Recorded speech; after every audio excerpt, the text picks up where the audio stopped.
Hello and welcome to Tinto Yaps, that video where I go through all of the various developer commentary, comments, replies and responses to the community, find all the juicy tasty bits and share them with you so you increase your knowledge and I get to remind myself of what's been said over the previous week.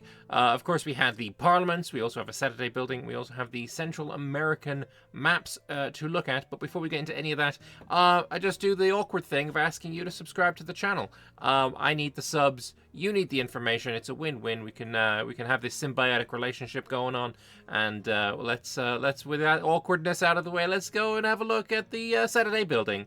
We have the Scriptorium, which is a building that creates books for you. It's a very simple building. You've got your inputs, dyes, paper, and logs, some lumber, some wood. You get some books out of it. It requires some masonry and some lumber to build it. It is staffed by the clergy. It is built in the very earliest age that I again have forgotten the name of. This is the icon for the research that you need. It can be built in cities and towns, and I believe this is a new icon that means that it is an upgradable building. So not sure what if it's upgradable to a new type of building. Usually that is down here. Maybe it is just Scriptorium level 2 and you make more books. You have a new production method perhaps. Not sure on that one. But let us get into the meat of today's yaps, which was of course on the Parliament issues, and we have some various comments from Johan and others about this. So first of all, it was mentioned that there are various different types of flavor names for the parliaments. That it was mentioned that there were a certain amount of them, but they weren't actually shown, so it was hard to get community feedback on which flavor names could be added for parliaments. So these are the current ones that are in Cortes. This is I think that's Castile. Cortes was the Aragonese one, the Vetch, the Althing. This is, I think, for the Icelandics. They still call it the Althing. Tinwald, Riksdag, the Sejm. I actually have no idea how to pronounce this. This is the Polish one. I have no idea how you pronounce it. If anyone wants to let me know, that'd be cool. But yeah, I'm not going to read all of them. You can read them here. Althing is here twice. That's for some reason. But yeah, if you have other ones that are not listed here that would be good localizations for parliaments in your own country or in a country that you have some kind of interest in, then do let the developers know. This would be very, very helpful. Moving on. This is something that I had mentioned in my own video, that I wish it could be sorted.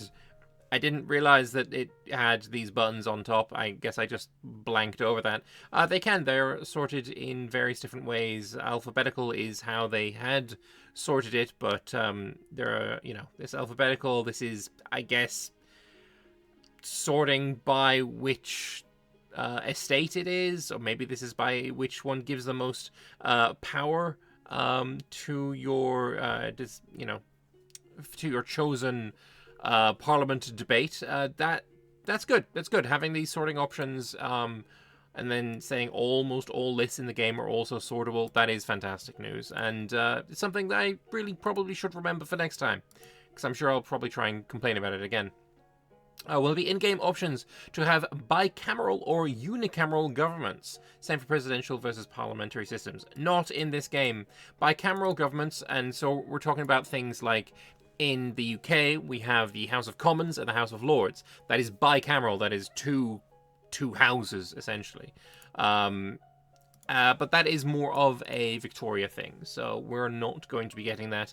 And from my point of view, fine. I didn't... When reading this issue on parliaments, it didn't even cross my mind that I would want more than one, or to represent the fact that, some parliaments in the world have two houses. I did not even cross my mind, and I don't find it that important. But I don't know. Maybe that's just my British bias against having the House of Lords, because that's my own politics just thrown in right there. I don't know why I did that. But anyway, moving on. What decides if a debate passes or fails? You need over 50% support. I did see a few people, maybe not in response to this comment, but I have seen a few people actually complain about that, saying it's a little bit gamey that, you've got, you know, every parliament debate is essentially a referendum. I don't really see the issue with it, but greater than 50% support at the end, and it passes. So yay, good. That seems fine to me. Playing Poland will be hell, if you say so. Questions, though. In the later periods, with the power of parliaments becoming more powerful in certain regions, they came to be called more often or even became permanent, as in the case of multiple messy parliaments of the French Revolution. Is there any way to represent it? Well, they're not sure. It's one of the things that was where game balance is more important. So yeah, maybe the French Parliament might have been permanent and always doing a thing, but it probably wouldn't work well in the game, so the realism does need to take a backseat in certain places, and this might be one of those places. Will there be a possibility for a permanent parliament seat to be established, like, for example, Westminster? Johan here saying, they tend to, after a while, always go for the capital, as he personally lies centralized countries. Fair enough. Talking about Poland and France, can the parliament go rogue and act against the player if you mismanage it? See, refusing the mobilization of more troops, one of the Polish events in EU4, and even joining a rebel faction, literally what happened in France. So if you can't get the approval, you can't get the troops. Plenty of times he's called a parliament and then been very annoyed because they want something that he does not want to give them for their support. So fair enough. This is the kind of thing that I keep asking for. The AAR style, like, tell me your stories of when you're playing so we can see how it works in game. Would be nice. Can estates try and force through laws? There are agendas and issues related to it, yes. And why aren't elections a thing? Not asking for a full-on party system like Victory 3, but at least rising and falling popular support for certain ideas. It's not in the scope for the game. Estates matter, not their actual characters. The English wigs and Swedish hats and caps are not really that important to them. That's fair enough. Representing the parliament as is a level above the individual parties is fine, in my opinion. Should a census, which is one of the debates that we were shown, really generate population growth? It seems more appropriate to have efficient taxation or levy contribution instead. The Domesday book and subsequent English data collection didn't magically generate more people, it just extracted resources more efficiently. Johan's response to this is interesting. Many censuses also found people the state had no clue about, which is why the census debate generates population growth. I do agree with Mark that it's a little bit weird, but it is a decent justification in my opinion. Though more efficient taxation and levy contributions probably, I'd say, a little bit more fitting. So yeah, I don't know. I'm fine with either. Merry Christmas. Of course, it is, as I record this, the 15th, so Christmas is coming in less than 2 weeks. Johan here saying, if he is able to, he aims to have a special Christmas and New Year's gifts for us. I don't want to promise, but he aims to do something. I am looking forward to seeing what he manages to cook up. Ideally, maybe we could see the terrain map mode. That would be probably my favorite present that I could get. I would very much like to see things like city sprawl, what rivers look like. Hey, maybe make it a GIF. That would be kind of cool. I would love that. Moving on, though. Is it in danger of being a little bit too easy to get a casus belli just by asking the parliaments? Well, you can only ask them every 5 years, and as for what restrictions and mechanics there are around this, well, you're empowering your estates to get those claims. Claims are, of course, a lot more difficult to get in EU5 than they are in EU4. So this seems like sure, it is an easy way of getting a claim, but you can only do it every 5 years, and you empower your estates, which might not be what you want. Can agendas in Parliament be opened for other estates like the Cossacks? Yes, if you allow them to participate in Parliament. There is, of course, a estate privilege for the peasants that allows them to participate in Parliament. Seemingly, the Cossacks will also have an estate privilege that lets them do the same. And whatever other estates end up being added, I imagine they will be allowed in Parliament as well if you give them the the requisite estate privilege for that. How often can you call your parliament? I hope it's unlimited. At the moment it's 5 years, and it used to be more often, but playtesters complained that it was too much busy work. This is something that I had said was my main worry about it, so definitely having it being more often, being more busy work, sure, that is, that's a good justification. I did actually share this on my Discord, and one of the responses I got was, if a mechanic is busy work, then maybe it shouldn't be a mechanic. And I kind of do disagree with this, because there's plenty of things in, for example, in EU4 that I like being there. For example, calling the diet. I like that being there. I like that mechanic. I like what it does. I like everything about it. I think it is a fantastic mechanic. I don't want it to be every year that I do that. Every 5 years is perfectly reasonable for the call diet mechanic. So I think this is fine.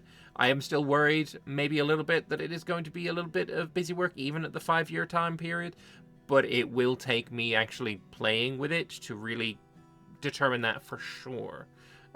So yeah, I guess I'll have to wait and see on that one. If I'm correct, and the National Archive is down, so can't double check, the Staten General of the Dutch 7 provinces was only the nobility and the burghers, no clergy, which I don't think is an option for the different parliaments. So Pavi here saying they thought of broad categories that would work for several different countries. It could be possible that they'd add something like unique types of parliaments, which in theory is potentially doable. So maybe the Dutch will get its own specific type of parliament, which will be just nobles and burghers. That, I think, is a very reasonable thing, especially if you think of maybe like after the 30 Years' War, with the clergy kind of being kicked out of a bunch of places. Maybe when the English Parliament, maybe that could kick out the clergy. I know they didn't, but with the rise of Protestantism and the declining influence of Catholicism, maybe that could be a time when this kind of parliament could come into effect, where it maybe doesn't need to be a unique one for the Dutch. Maybe this could be opened up to many. But, just options there. There's options. Is Parliament size abstracted? Okay, size be modified. Well, there is no size, and I think this is a case of EU4 brain taking over, where the biggest problem that I have, obviously, with EU4 parliaments is adding every single province to having a parliament seat, was the meta way to play. And here that kind of EU4 brain of adding provinces to parliament seats, or adding parliament seats to provinces, I should say, is kind of what is coming through here. But that's just not a thing. There is no size of parliament. It is just a government mechanic. I think it is more akin to the call diet that I just mentioned than it is to parliaments from EU4. How will the Sejm, this thing, the Polish Parliament, work if it has a liberum veto? Will you need to get 100% support? Can it be done? Yes. Shall we do it? Maybe. It would be, yeah, like the guy in the previous comment said, would be absolute torture to play as Poland if this was a thing that was added, liberum veto. Maybe they'll do it though. Who knows? It could be a fun little challenge. How do parliaments work with personal unions? Does the player have access to each individual parliament, or only the parliament of the senior part in the union? So most unions don't have a senior partner, so you can take that away immediately. And your parliament is only for the country you play. So if you are playing as a country that has a personal union, let's take the most obvious answer that is jumping out at me right now due to the recent Tinto Talk responses on Russia is the Russian one. Muscovy and Novgorod are in a personal union. If you play as Novgorod, you will be able to use the parliament for Novgorod. If you play as Muscovy, you'll be able to use the parliament for Muscovy. You don't get to play with both. Just one. Just your own country. Going back to liberum veto, do unique laws exist like the liberum veto in Poland? And how will it work? Well, it works as an in-game estate privilege already. How it works, no idea. But the Schlachtka, nailed that. Don't even worry about it. It's not so powerful and entrenched in 1337, but they'll potentially be very dangerous. And they'll talk more about Poland in detail in the Tinto flavor devoted to it. Very much looking forward to that. And finally on this, how moddable is the system? Most of what has been shown is moddable. Flavor names, types of parliaments, issues, agendas, and requests are all moddable. Fantastic. And Bana and other modders stay winning. All the types of parliament need at least one estate to function, which in the base game is set by default to be the nobility. All that, although that is hard-coded. So, I hope that, you know, this is, you know, need one estate to function. That's the bit that's hard-coded. The fact that it's nobility, I don't think it will be that is hard-coded. Just one estate, that's the hard-coded bit. But anyway, let us move on to Tinto maps. And of course, the map is of the Central American region. And I just want to say, again, I mentioned this before. Continents don't exist. There is no geographical definition of what a continent is. It doesn't exist. There is no you take the scientific definition of what an inch is. Well, it's defined by how many millimeters something is, but that's also defined by something completely immutable, like the distance of between two atoms or something like that. But those are like scientific absolutes that will never change. A continent has absolutely zero basis in something immutable. Different countries will tell you there are different amounts of continents. You ask somebody from Brazil how many continents there are, they'll give you a different answer to asking somebody from the USA. Neither of them are wrong.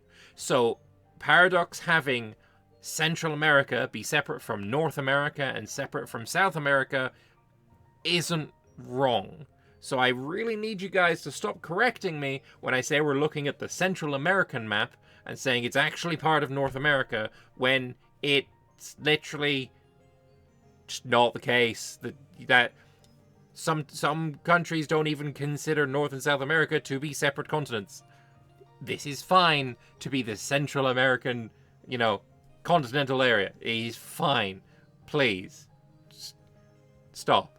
Moving on. Will we be able to drain Lake Texcoco? They don't currently have the mechanics to portray properly Ciudad de Mexico. Sorry. So this going, I think that's the lake here.